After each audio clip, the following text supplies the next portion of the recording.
السلام علیکم دوستو، کیسے ہیں آپ سب؟ آج کا واقعہ قربانی کے بارے میں، جس کے بارے میں بہت ہی کم لوگ جانتے ہیں۔ چلیں ہم سنتے ہیں مریم کی زبانی۔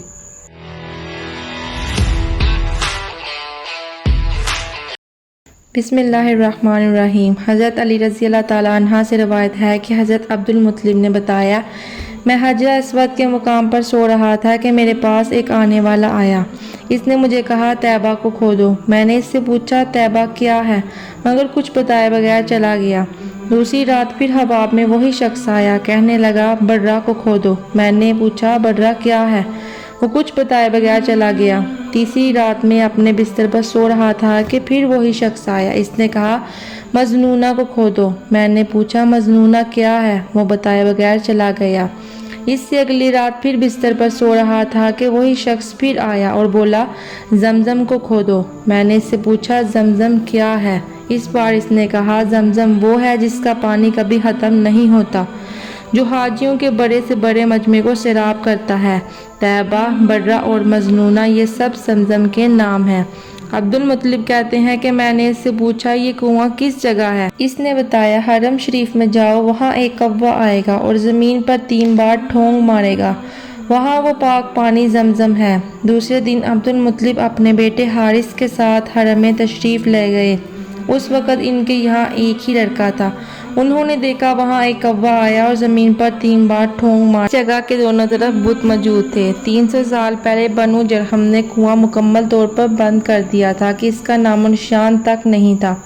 جب پوری نشانی مل گئی تو عبد المطلب کدال لے آئے اور کھدائی کے لیے تیار ہو گئے، لیکن اس وقت قریش وہاں آ پہنچے۔ انہوں نے کہا، اللہ کی قسم، ہم تمہیں یہاں کھدائی نہیں کرنے دیں گے۔ تم ہمارے ان دونوں بتوں کے درمیان کنواں کھودنا چاہتے ہو جہاں ہم ان کے لیے قربانیاں کرتے ہیں۔ حضرت عبد المطلب کو اپنے خواب کے سچا ہونے کا پورا یقین تھا، اس لیے انہوں نے قوم کی مخالفت کی پرواہ نہ کی۔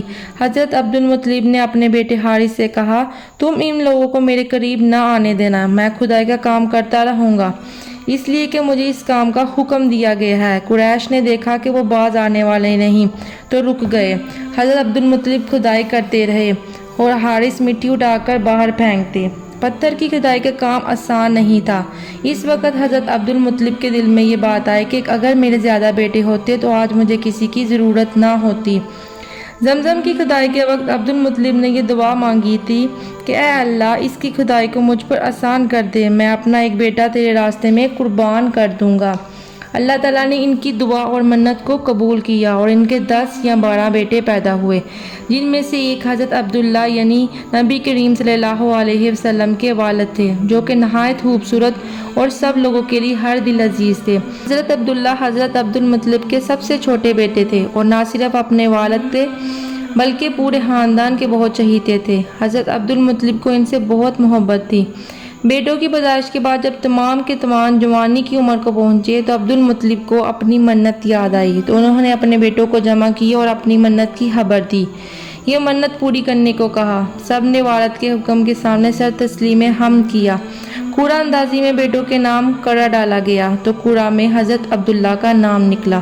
حضرت عبداللہ کو یہ دیکھ کر بہت پریشان ہوئی، کیونکہ شدت محبت کی وجہ سے ان کا دل نہ چاہتا تھا کہ حضرت عبداللہ کو قربان کرے، مگر چونکہ منت مان چکے تھے اس لیے اس کی خلاف ورزی بھی نہیں کرنا چاہتے تھے۔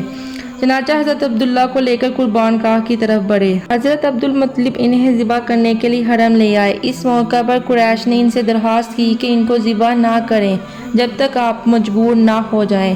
پھر قریش نے ایک تجویز دی کہ ان کو ذبح نہ کریں بلکہ انہیں حجاز لے چلیں، وہاں ایک کاہنہ عورت ہے، آپ اس سے مسئلہ بیان کریں، اگر اس نے ان کو ذبح کرنے کا حکم دیا تو پھر آپ ان کو ذبح کرنے کا مکمل اختیار رکھتے ہیں، اگر اس نے کوئی ایسا حل پیش کیا جس سے آپ کی منت بھی پوری ہو جائے اور عبداللہ ذبح ہونے سے بھی بچ جائے تو آپ اس تجویز کو قبول کر لیجیے۔ پھر سب اس عورت کے پاس پہنچے اور سارا ماجرا سنایا۔ اس عورت نے کہا، تمہارے ہاں جو قصاص کی مقدار مقرر ہے یعنی 10 اونٹ، تم اونٹوں اور حضرت عبداللہ کو درمیان قرعہ اندازی کرو، اگر لڑکے کے نام قرعہ نکلے تو اونٹوں کی مقدار بڑھا دو اور اسی طرح کرتے رہو یہاں تک کہ تمہارا پروردگار راضی ہو جائے اور اونٹوں پر قرعہ نکل آئے، پھر اس لڑکے کی بجائے وہ اونٹوں کو ذبح کر دینا اور اس طرح تمہارا رب بھی راضی ہو جائے گا اور تمہارا لڑکا بھی بچ جائے گا۔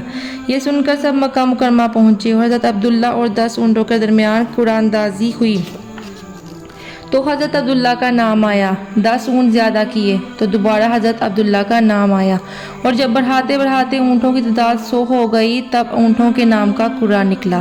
وہاں موجود قریش اور دوسرے لوگوں نے حضرت عبد المطلب کو مبارکباد دی۔ حضرت عبد المطلب نے کہا، اللہ کی قسم، جب تک 3 بار اونٹوں کے نام نہیں نکلیں گے تب تک میں اس قرعہ کو تسلیم نہیں کروں گا۔ چنانچہ یہ عمل 3 بار دہرایا گیا اور ہر بار اونٹوں پر ہی قرعہ نکلا۔ تب حضرت عبد المطلب نے تکبیر کہی اور صفا مروہ کے درمیان اونٹوں کو لے جا کر قربان کر دیا۔ حضرت کرمہ رضی اللہ تعالی عنہ حضرت عبداللہ بن عباس رضی اللہ تعالی عنہ سے روایت کرتے ہیں کہ ان دنوں یہ اصول تھا کہ ایک جان کے بدلے 10 اونٹ دیے جائیں۔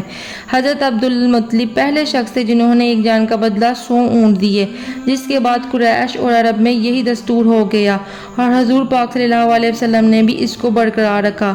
حضور پاک صلی اللہ علیہ وسلم اس قصے کی طرف اشارہ کرتے ہوئے فرماتے ہیں کہ انا ابن الذابحین، میں 2 ذبیحوں یعنی قربانیوں کا فرزند ہوں، یعنی اسماعیل اور عبداللہ۔ امید ہے آپ سب کو یہ ویڈیو پسند آئی ہوگی۔ مزید ویڈیو کے لیے ہمارے چینل کو لائک، کمنٹ اور سبسکرائب کیجیے۔ شکریہ۔ شکریہ۔